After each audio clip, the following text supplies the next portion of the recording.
Is moving to Florida even the best move for you? Let's talk about it.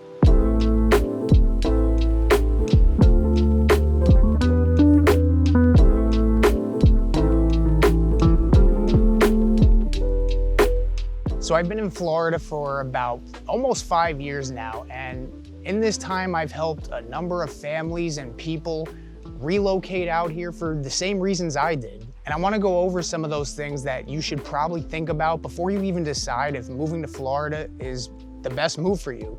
And a lot of these things I have discussed in other videos, but I want to put it all together just to make it easier for you. And one of the first things that I want to ask you, and it's actually the very first question that I would ask you on our initial Zoom call, is what's potentially bringing you out to Florida? Believe it or not, a lot of you that I helped move out here have all moved out here for the same reasons, whether it's for a job transfer, keeping your same job and working remote, lower cost of living, or the biggest reason, which is probably just an overall lifestyle change and a change of scenery. And it's just a different vibe down here, and it's not really something that I can explain. It kind of just has to be seen. But whether you're coming down here for the mild winters, or for the boating lifestyle, or just to see water and an overall change of scenery with the palm trees and the different style of housing, the vibe is just different. Even in our suburbs where you'll find these communities with amenities, it just brings a whole different type of feeling, you know, especially if you're living in New York City or somewhere in the Northeast or really any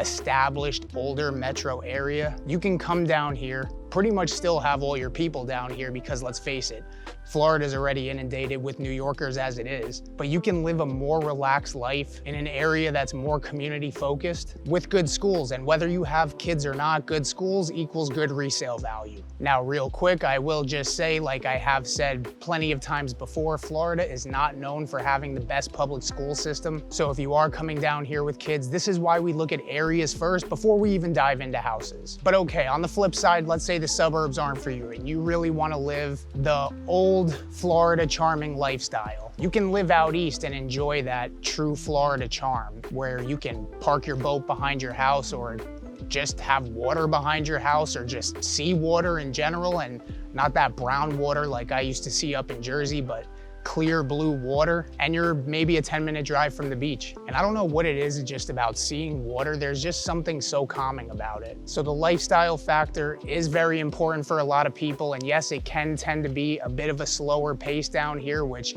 is probably gonna be a culture shock to a lot of people coming from New York. But again, if you're looking for that lifestyle change, that's exactly what you're gonna get. So it doesn't necessarily have to be a bad thing.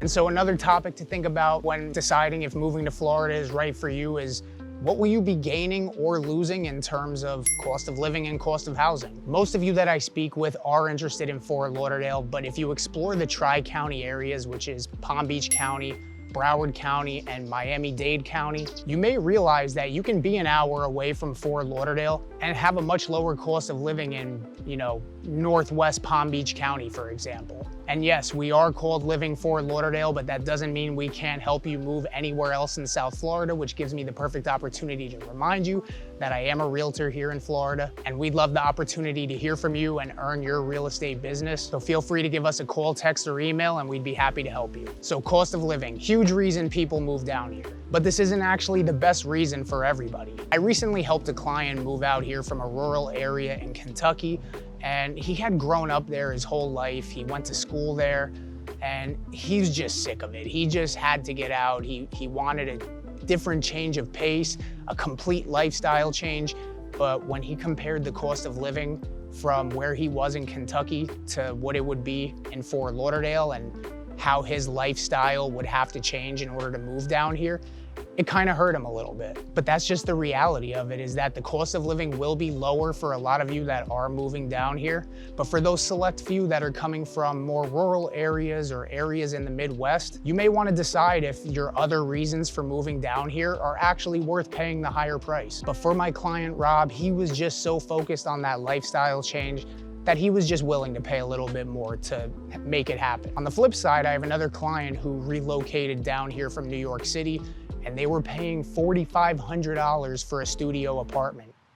$4,500 for a studio apartment. And we were able to get him into a 3-bed, 2-bath home in Fort Lauderdale for roughly that same monthly payment, even with the higher interest rate. So it's not gonna be the same for everybody, but this is one of those things that I recommend you look at, one of the first things you look at before you really get your heart set on living here. And again, for 97% of you that I speak with, it will just make sense. All right, so can you handle a melting pot? Because that's exactly what you're gonna be getting moving down here to South Florida. I mean, we have people from all over the world here, which really is what makes this a special place to live. Different cultures equals diversity when it comes to events, neighborhoods, art, music, dining, which is one of my favorites. And yeah, I do miss certain things about living up north in New Jersey, like the fact that I can't really get great pizza down here, or the bread's not that good, or can't get good bagels or Chinese food. But in my opinion, the melting pot of South Florida, it outweighs that. Plus, if I really wanted to, it's a quick flight back up there if I really need pizza that bad. Or I can just settle for what's down here. But whether you want some really good seafood at the 15th Street Fisheries, or to try alligator, which I actually tried, and believe it or not, it was actually pretty good. It really does taste like chicken. Or Peruvian food at Ceviche 105, Colombian food, Cuban food, Venezuelan food, Cuban coffee, and I mean the list goes on. And that's just the food that I'm talking about, if you can't tell I like food. But there are some other things that come to mind when I think about a melting pot, which is just a clash of different lifestyles all meshing together. People from all over the world bringing their different driving styles out here definitely makes for an experience on the road. And it's not even just people that live here, but it's the constant tourism as well, especially during our winter months. Again, if you're from a small Midwestern town, this may be a culture shock to you, but it may just be the change that you need. And no matter who you are or where you're coming from, we'd love to be the ones to help you figure this out. So if you got value from this video, we'd love to hear from you, dig a little bit deeper, and find out if moving to Florida really is the best move for you. And if you've already decided that this is the place you want to be, go to the link in my description and feel free to book a Zoom call with me directly. In the meantime, enjoy the rest of your weekend, and we'll catch you on the next one.